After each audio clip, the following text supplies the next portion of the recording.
বেঙ্গালুর, যাকে বলা হয় ভারতের সিলিকন ভ্যালি। সেই শহর প্রতিদিন হাজার হাজার তরুণ তরুণীর স্বপ্নের ঠিকানা। উন্নত কেরিয়ার, স্বাধীন জীবন আর সম্ভাবনার টানে দেশের নানা প্রান্ত থেকে মানুষ এখানে ভিড় জমান। শর্মিলাও ছিলেন তাদেরই একজন। একটি নামী প্রতিষ্ঠানে সফটওয়্যার ইঞ্জিনিয়ার হিসেবে কাজ করতেন। স্থিতিশীল জীবন, ভালো আয়, সব মিলিয়ে তার জীবন ছিল সুগঠিত ও সম্ভাবনাময়। কিন্তু 2026 সালের 3 জানুয়ারির রাত তার জীবনে নিয়ে আসে এক মর্মান্তিক পরিণতি।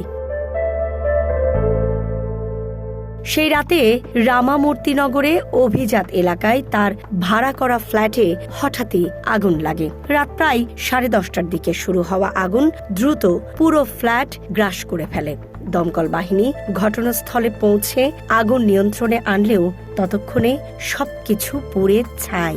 ধ্বংসস্তূপের ভেতর থেকে উদ্ধার করা হয় শর্মিলার দগ্ধ মরদেহ। প্রথম দিকে পুলিশ এটিকে একটি দুর্ঘটনা হিসাবে বিবেচনা করে, কারণ আধুনিক অ্যাপার্টমেন্টে শর্ট সার্কিটের কারণে আগুন লাগা অস্বাভাবিক কিছু নয়। কিন্তু ঘটনাস্থলের কিছু অস্বাভাবিক দিক তদন্তকারীদের সন্দেহ জাগাতে শুরু করে।